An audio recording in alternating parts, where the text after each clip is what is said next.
पानी की जंग।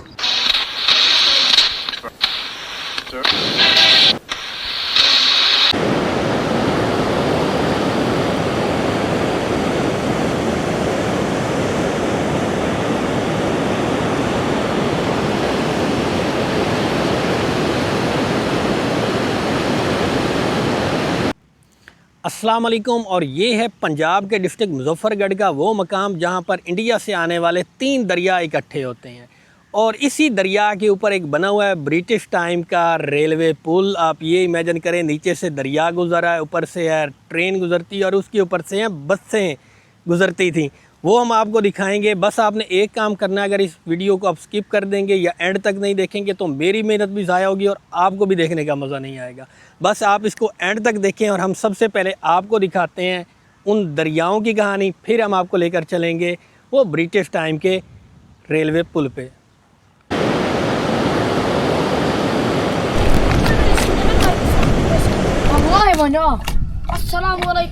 वालेकुम अस्सलाम।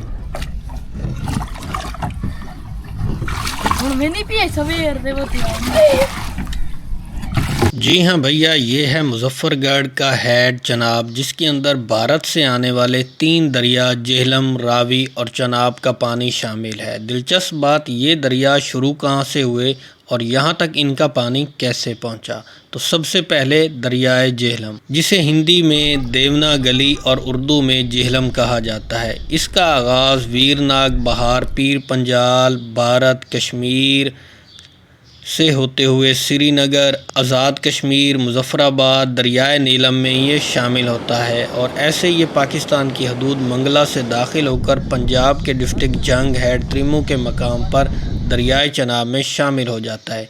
ये दरिया 450 मील लंबा है। दरियाए रावी, ये दरिया हिंदुस्तान के हिमालय के ग्लेशियर से बनता है। इसका आगाज़ भी हिमाचल प्रदेश के ज़िला चंबा से होता है। ये दरिया शक्करगढ़ के हदूद से पाकिस्तान में दाखिल होता है और लाहौर से होता हुआ ये दरिया डिस्ट्रिक्ट खानेवाल के सराय सिद्धू के मकाम पर दरियाए चनाब में शामिल हो जाता है। इस दरिया की लंबाई 720 किलोमीटर है और ये पंजाब का सबसे छोटा दरिया है। दरियाए चनाब, जिसे हिंदी में चंदर बग्गा भी कहा जाता है, इस दरिया का आगाज़ भी भारत की रियासत हिमाचल प्रदेश के लाहौल स्पीति रीजन से होते हुए कश्मीर और हमासरपुर के मकाम से पाकिस्तान में दाखिल होता है। और ये पाकिस्तान का दूसरा बड़ा दरिया है, जिसकी लंबाई 960 किलोमीटर है। और ये दरियाए चनाब इस मुजफ्फरगढ़ से आगे अपने अंदर दरियाए सतलुज का पानी भी शामिल कर लेता है, जैसे इसने अपने अंदर दरियाए रावी और जेहलम का किया था। और ऐसे ये 4 दरिया मिलकर उच्च शरीफ के करीब हेड पाइनद के मकाम पर दरियाए सिंध में शामिल हो जाते हैं। अब वापस चलते हैं अपने व्लॉग पर, जहां हम हेड चनाब पर आपको बाकी के नज़ारे दिखाएंगे।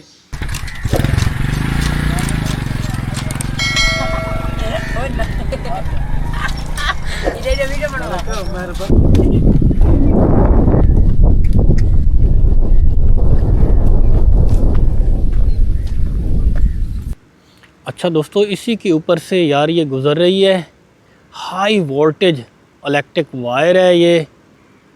और इस लाइट का शोर भैया, इस इलेक्ट्रिक का शोर यहाँ नीचे ज़मीन तक आ रहा है। बहुत ज़्यादा हाई वोल्टेज है।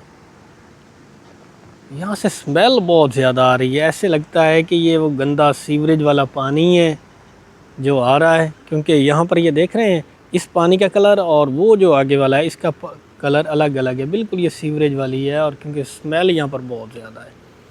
और यहाँ के मकामी बताते हैं कि पानी पहले काफ़ी कम था, अब ये पहले से बहुत ज़्यादा हो गया है और इसमें मैक्सिमम 1 या 2 दिन में ही ये ज़्यादा हुआ है।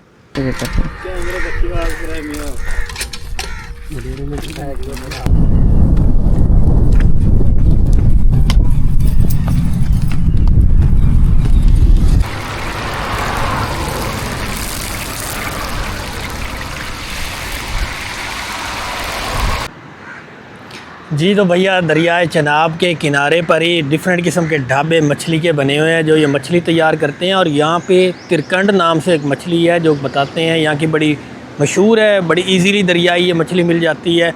और यहाँ पर जो ये ढाबे, जो इसका छोटे छोटे से कैंप नुमा ये ढाबे बने हुए हैं ना, ये आपको दिखाते हैं, बहुत कमाल के लग रहे हैं सच में ना। मुझे तो इनको देखकर ना वो कुमराट वैली याद आ गई है। कुमराट वैली दरिया पंचकोरा के बिल्कुल साथ साथ ना कैंप लगे होते थे और बड़ी ज़बरदस्त सी सिटिंग अरेंज की गई थी। तो मुझे ये देखकर वो याद आ गए हैं। बहरहाल ये काफ़ी खूबसूरत हैं, कानों से ये बनाए गए हैं, नीचे चारपाइयाँ बनी हैं और एक शाम को तो जनाब ज़बरदस्त सा ये ठंडा ठंडा माहौल बन जाता है, जहाँ पर गर्मी का कोई एहसास नहीं होता। ये देख रहे हैं सारी साइडों पर ये जनाब लगे हुए हैं। टूरिस्ट आते हैं जनाब, ये रोड से इन साथ उतरें तो ये मछली, वहाँ पर मछली फ्राई होती है, दैन ये सिटिंग रेंज इनका बना हुआ है। तो बहरहाल मुझे तो ये बहुत पसंद आया है। अब हम चलते हैं आगे जनाब, जो है वो स्टील वाला पुल ब्रिटिश टाइम का बना हुआ, वो हम आपको दिखाते हैं।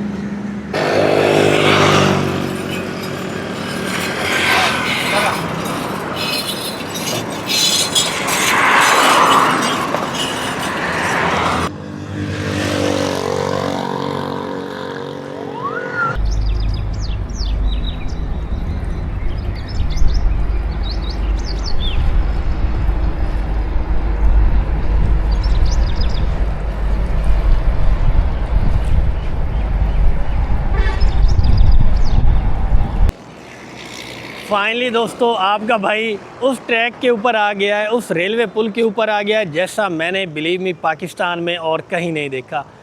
आप ये देखें कि क्या सीन होता है कि नीचे 3 दरियाओं का पानी, मतलब दरियाए चनाब नीचे से गुजर रहा है, उसके ऊपर रेलवे ट्रैक बना हुआ है और वो बताते हैं 1 किलोमीटर से लंबा है भैया, इतना लंबा ट्रैक है।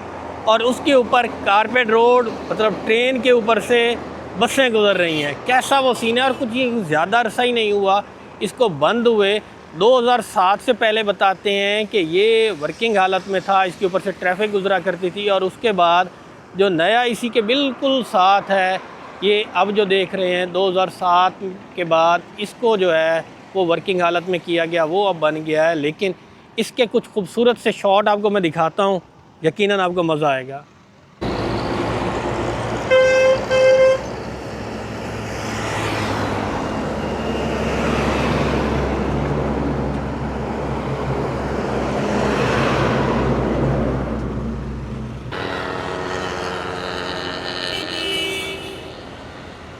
यहाँ पर बताते हैं कि क्योंकि ये छोटा था, और आपको पता है कि ये जो रोड था ये जनूबी पंजाब और बलूचिस्तान को मिलाता था, और इस रोड की आज भी बहुत ज़्यादा अहमियत है। वो जो ट्रैक है सबसे ज़्यादा जो, और आपको पता है सबसे ज़्यादा ट्रेड भी इस रोड से होती है, क्योंकि ये आगे बलूचिस्तान, कोयटा, ताफ्तान, ईरान तक यही रोड है जो आगे जाता है, और पहले यही रोड था जो जाता था आगे ईरान तक।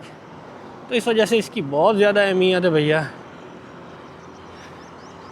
मुझे अब थोड़ा थोड़ा डर भी सा भी लग रहा है, क्योंकि काफ़ी खस्ता हाल हो चुका है।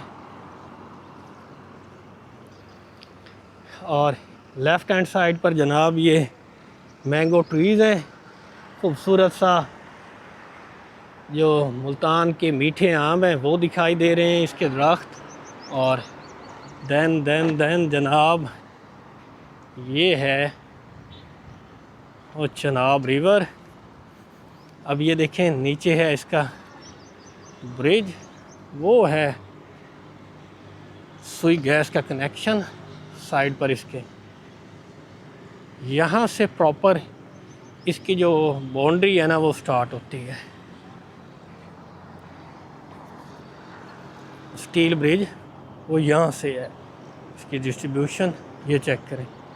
अब ये काफ़ी खस्ता हाल हो चुका है, लेकिन ये हालत देख रहे हैं, मुझे लगता है इससे आगे मुझे नहीं जाना चाहिए। और ये 1 किलोमीटर से लंबा है यार। ये देखो, ओ जहाँ तक नज़र जाती है भैया यही दिखाई देता है।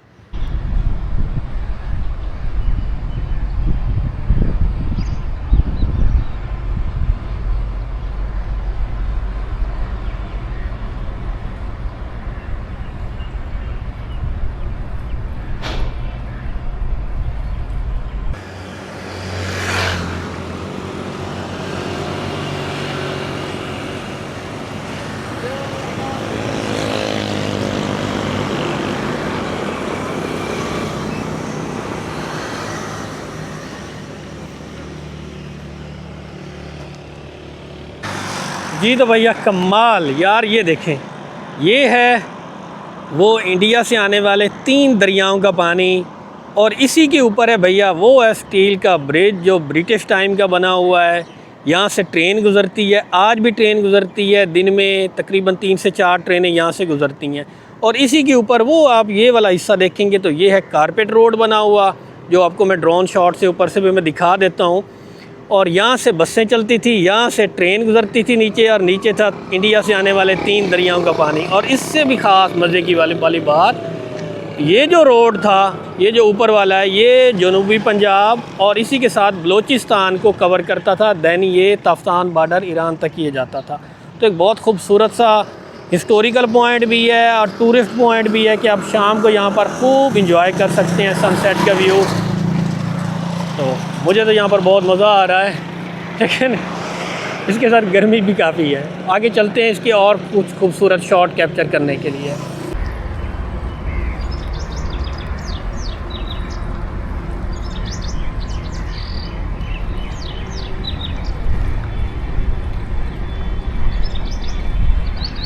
ये दोस्तों जनूबी पंजाब के लिए एक बेहतरीन तफरीह पॉइंट है कि शाम को वो यहाँ पर सनसेट का व्यू देख सकते हैं। सनराइज़ का व्यू भी कमाल का यहाँ पर होता है। और बच्चों के लिए झूले शूले भी यहाँ पर लगे हुए हैं, ढाबे हैं मछलियों के, जनाब देसी यहाँ का जो कल्चर है उसके मुताबिक यहाँ की रोहू मच्छली यहाँ की काफ़ी फेमस है, काफ़ी जायकेदार है, दरियाई वो होती है। तो एक अच्छा टाइम स्पेंड करने का ये पॉइंट है जनूबी पंजाब वालों के लिए। तो मैं इसकी चूँकि एक तारीख़ी भी बड़ी अहमियत है, जैसे मैं आपको पहले बता चुका हूँ और दिखा भी चुका हूँ कि ये इंडिया से आने वाले 3 दरियाओं का पानी यहाँ पर इकट्ठा है, और यही पानी आगे जाकर दरियाए सतलुज को भी अपने साथ मिलाता है। दैन ये आगे उच्च शरीफ के करीब है, हेड पाइनद, उसके करीब जाकर ये सारे दरिया इकट्ठे हो जाते हैं और इंडस रिवर में ये शामिल हो जाते हैं। और इसी के साथ दोस्तों मैं मैक्सिमम जितना इसको एक्सप्लोर कर सका था मैंने वो कोशिश की है आपको दिखाने की। अगर कोई सजेशन देना चाहें तो मुझे कीजिएगा कमेंट्स। अब व्लॉग हो गया काफ़ी लंबा, तो इंशाल्लाह मिलेंगे नेक्स्ट व्लॉग में। तो अपना ढेर सारा ख्याल रखिएगा। तो thanks for watching this video. Pakistan पाइंदाबाद।